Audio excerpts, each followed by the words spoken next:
Hello, thank you for joining me today. I am Cameron Packham with Pack Fitness. And so today in this video, what I'd like to cover is stretching. All right, so there are 4 different types of stretching that you can do, but in this video, I'm going to cover just the first 3 because the 4th one, though it is the most effective form of stretching that you can do to increase your flexibility, it is also the most complicated. It takes a lot more practice to do, so I'm going to devote a whole another video to that, okay?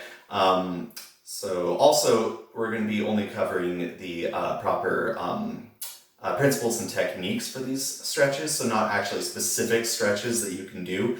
I'm going to be covering those in a different video for beginners, as well as another one for more advanced stretches. And also, I can always modify any of the stretches to accommodate both injuries or ability levels that we can do when you sign up for personal training with me on my Patreon, which is in the link in the description below, right? So that's another option. I can always modify, so if you have trouble getting up and off the ground, then we can do all standing versions, or if you want much more advanced stretches, especially for dancers or gymnasts and things like that require higher level of flexibility, I have really good stretches for those. Okay, anyway. Onto this video where we're just going to be covering the principles and techniques to increase your ability to increase your flexibility. So basically the 4 types of stretching that we have is first static stretching, then ballistic stretching, dynamic stretching, and PNF stretching or resistance stretching, which I'm covering in a different video. Okay. Before I cover any of those, what I want to say is that you want to be nice and warm before you do any stretching, okay? The reason being that your muscles are very much like rubber bands. If you take a rubber band and you stretch it when it's cold, right, you can possibly, it cracks and possibly tears, right?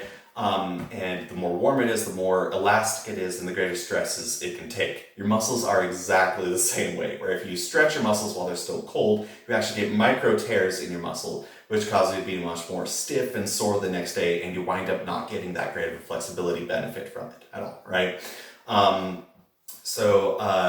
Nice warm-up, which I'm going to be covering proper techniques of warm-up and activity-specific warm-ups and things like that yet again in another video.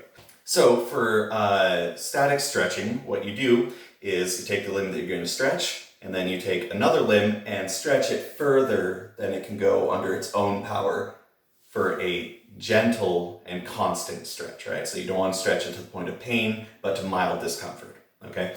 So, and with that, you want to hold it for at least 30 seconds, okay? And you don't want to dip in, dip out, or bounce in it, because that is what is referred to as ballistic stretching, and that is bad no matter what in any circumstance, all right? The only reason we have a name for it is so we can tell you not to do it, right? So what that is, ballistic stretching, is of course like, throwing your limbs like this, and bouncing in stretches, or, kicking your leg. You'll see people doing that, all right?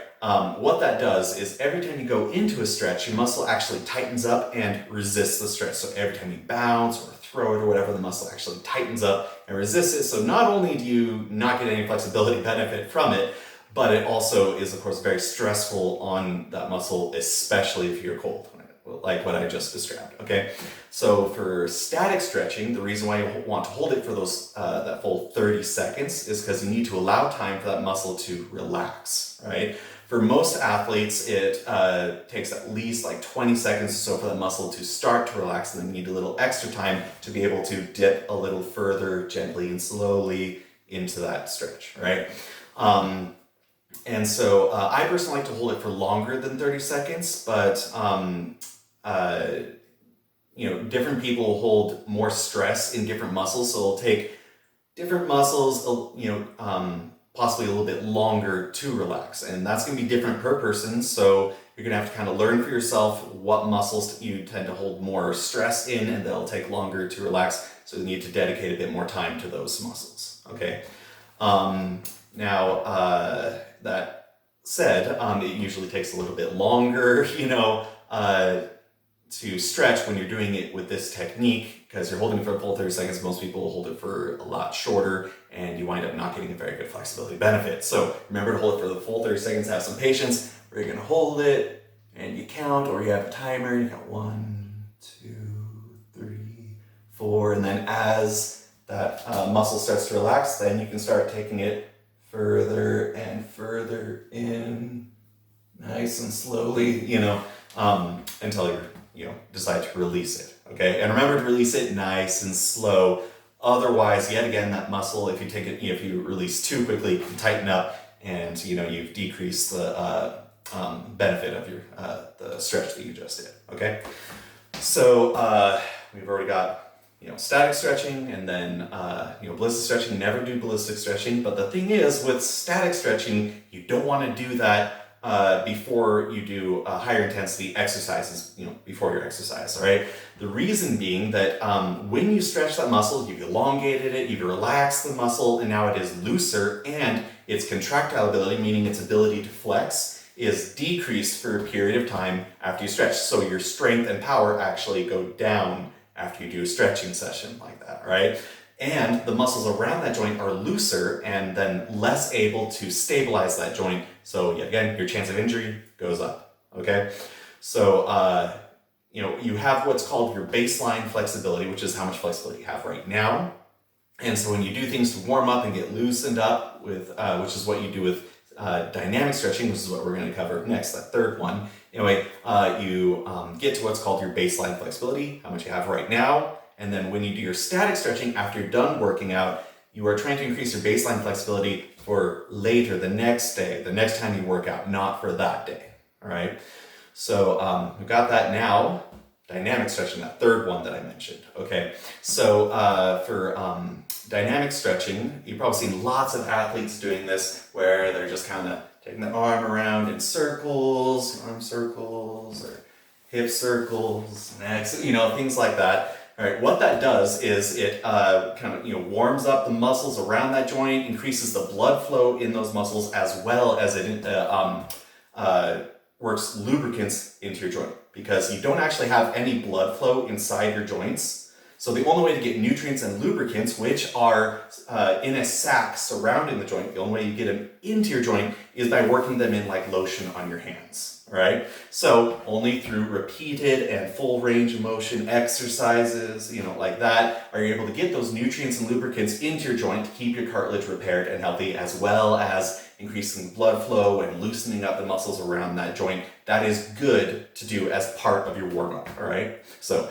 static stretching, only do once you're nice and warm, right? After you're done working out, hold it for at least a full 30 seconds, letting that muscle relax so you can dip further into the stretch, right? And then ballistic stretching, never do, very bad, right? And then dynamic stretching is good to do as part of your warm-up to help loosen up and warm up, all right? Cool. Now, you might be asking a few questions like, the balancing, the ballistic stretching or stretching as part of your warm-up, the static stretching, right? You're probably thinking that your gym teacher before told you that that's, good to do. Well, the thing is, that's the old school way of thought, and that's before we had more science, right? Now science tells us that that is not good. You don't want to do it that way. All right, so look for my next video where I'm going to be talking about that P and F stretching, which is more effective, but it's a lot more complicated, okay? And well, thank you for joining me today, but hold on, don't go. So if you want to support me or actually sign up for one-on-one training with me where I can give you more personalized workouts and modify anything if you need it for to be more beginner or more advanced or anything like that, you can sign up on my Patreon channel for personal training, right? And the link is in the description below, as well as please share, comment, subscribe, all that jazz. And well, thank you very much. I'll see you in the next video.